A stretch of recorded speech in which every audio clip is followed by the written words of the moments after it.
this next part then is about the results itself and what you will see as the coordinators of this on your campus in terms of the PIR dashboard and some of the other things that you'll be having access to. So as I mentioned, just in terms of the process itself, the results are collected and analysed by us at the PIR team. Then we will release these results to you at some point in the spring of 2022. The reason we don't have an exact date for that yet is because we launch the PIR results every year at an international conference, and we're still just in sort of talks about which conference that will be at the moment. So we'll obviously communicate with you as soon as we have confirmation of that as well.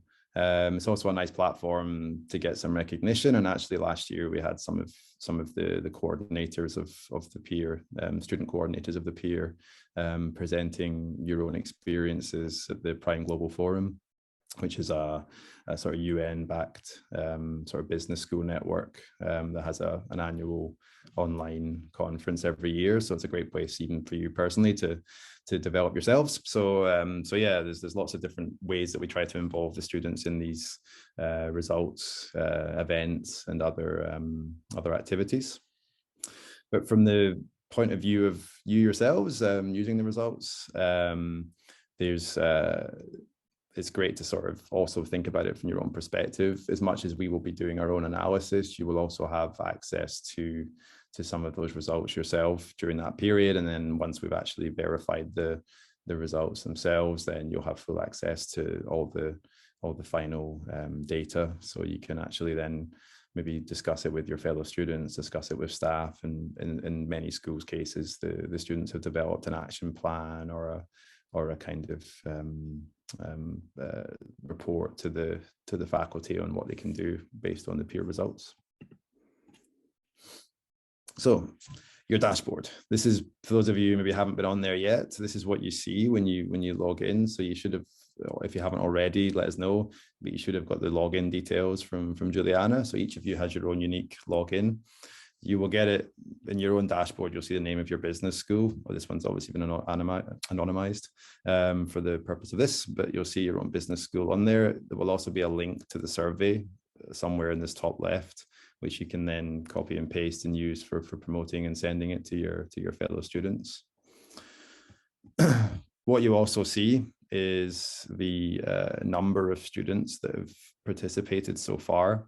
This will be a live kind of update as students complete this. So you'll see, for example, for this particular school, then there were 66 undergraduate and 124 graduate students have completed the survey. Do ignore the minimum number here. This was from a test in the first edition. So this is now 100 minimum for most schools. Or as I mentioned, if your school is smaller or you have any kind of particular concerns of that target for those reasons, then do let us know and we can discuss that. But generally speaking, 100 is the target. So 50 each across the two different categories.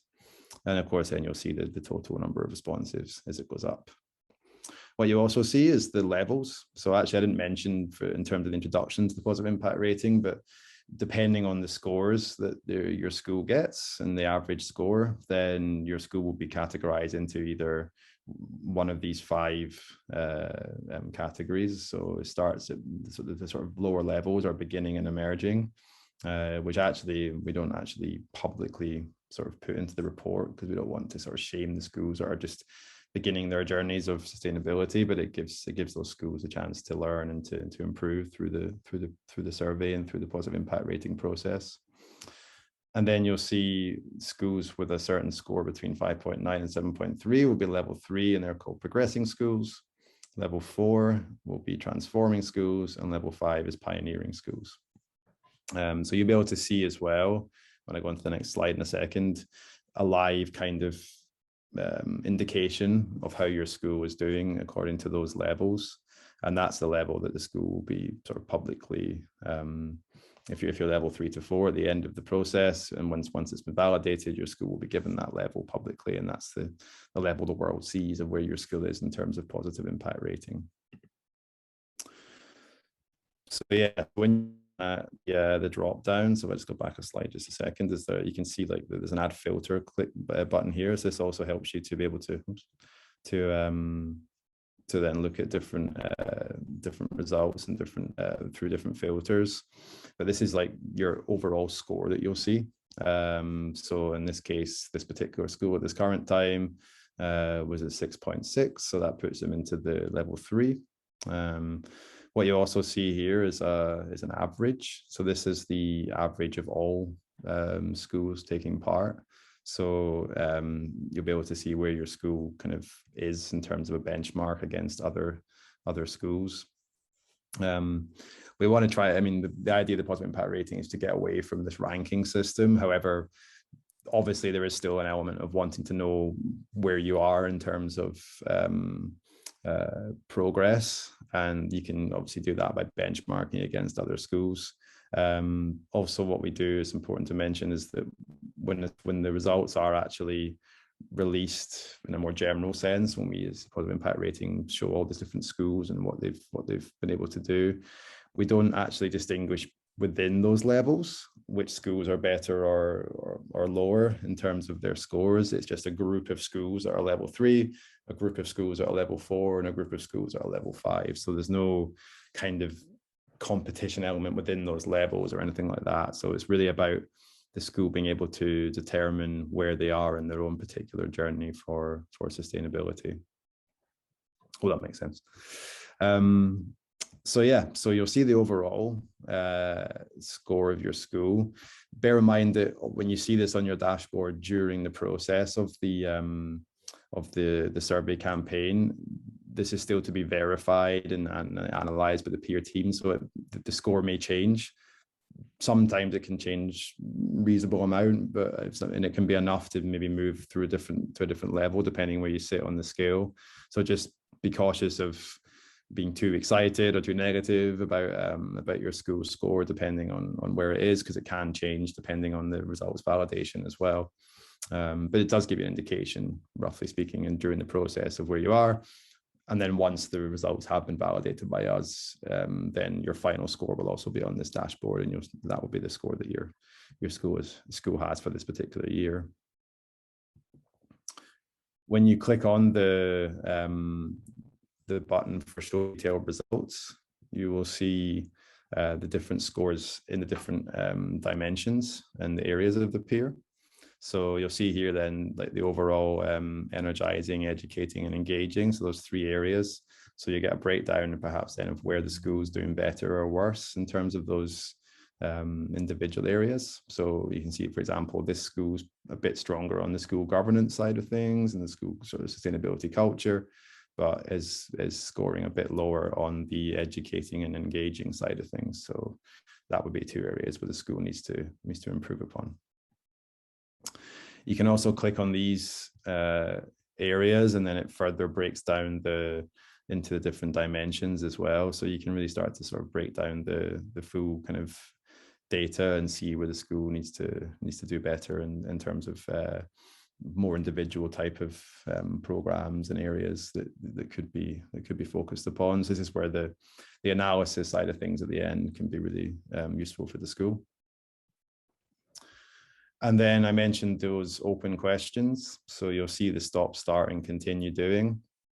So if you click on the small arrow with each of those questions, then that will also then give you the full context of all those answers. I've trimmed this for the purpose of this presentation just to show like 3 examples from each category. But if you have 190 responses, if you click on one of these, there should in theory be 190 responses for each one of these stop, start, and continue. So you get a lot of intelligence of what the students are feeling about sustainability in your school. So you can see things here about reducing energy consumption, plastic in the cafeteria, more sort of promotion in terms of habit changing, and then more around sort of transparency on social impact. And yeah, you can see lots of different categories of answer. And as I say, we've seen everything from these types of sort of infrastructure and habit changing comments to really detailed information on how the school could improve their economic teaching of models. And there's all sorts of variety of answers that you'll find in your own surveys, I'm sure. But these are the real, I guess, like the why behind the rating. So as much as these previous scores give the school this kind of very much sort of quantifiable kind of benchmark score, then what you get with these questions is then the sort of the reasoning, I guess, behind it in some cases. And this is where the school will be interested, perhaps, with your analysis and your feedback here as well. So that was the dashboards, and then I'll just finish up with just a quick kind of overview of then what happens next, some of the results communication, and just a few kind of hints and tips based on some of the feedback and advice we've had from students that have done this now for 2 years and in their own schools. So as I mentioned, the report will be sort of launched and released at an international event, and we do invite students and staff from schools to attend this and to often take part and to as speakers as well. And then obviously then we recommend this is a great time to use this momentum to sort of push for change, to really sort of try to make those sustainable advancements that you want to see in your school happen. The school's been brave enough to let you rate them, so it's a great chance to really then use that as a good chance to then take this evidence back to them and say that this is what you want to see. So the campaigning side of things, there's no one way to do this. So really it's up to you how you reach out to your fellow students. This may also depend on COVID, to be honest, as well. In some cases, many campuses are still virtual. In other cases, people are starting to go back onto campus, as well as just what's the easiest and most appropriate way to reach out to your fellow students.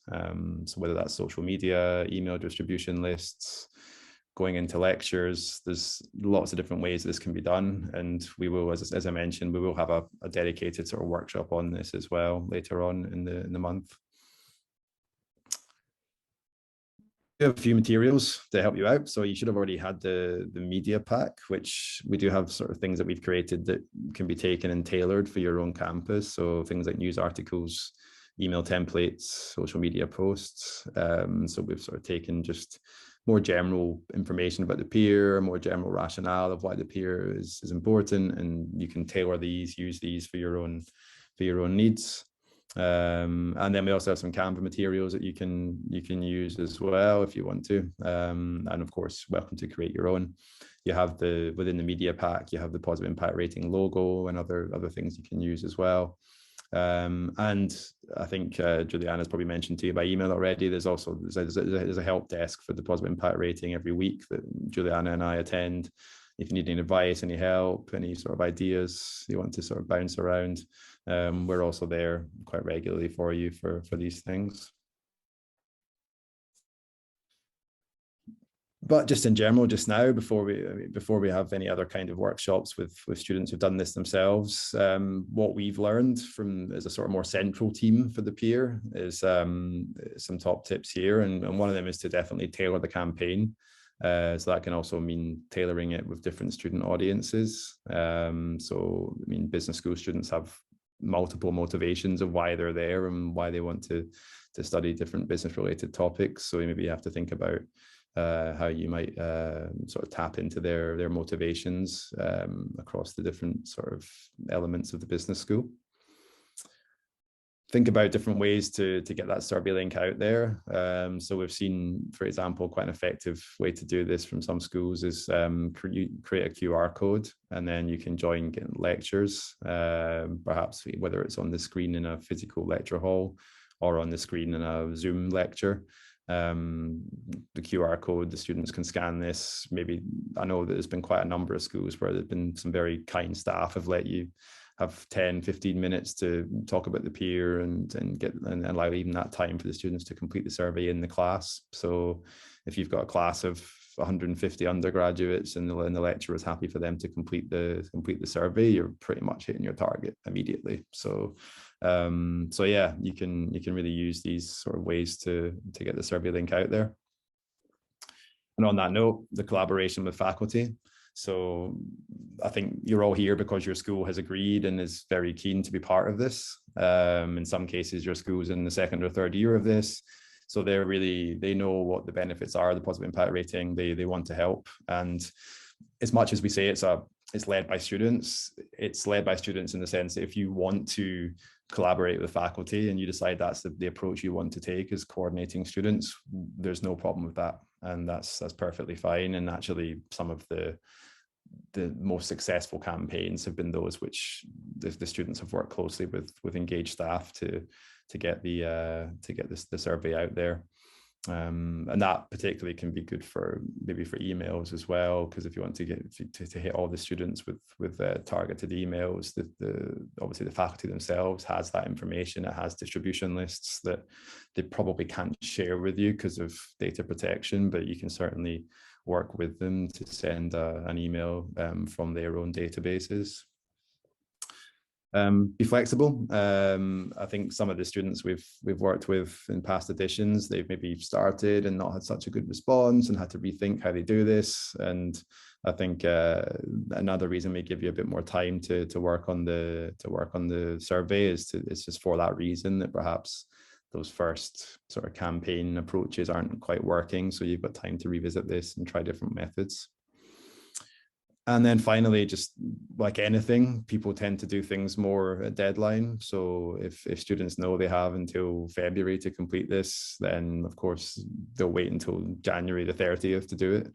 So so yeah, it's just those final pushes and those final kind of urgency sort of campaigns are really important as well. And so don't get too downhearted if your early response rate's low, but just keep pushing away and you will get those high responses towards the end.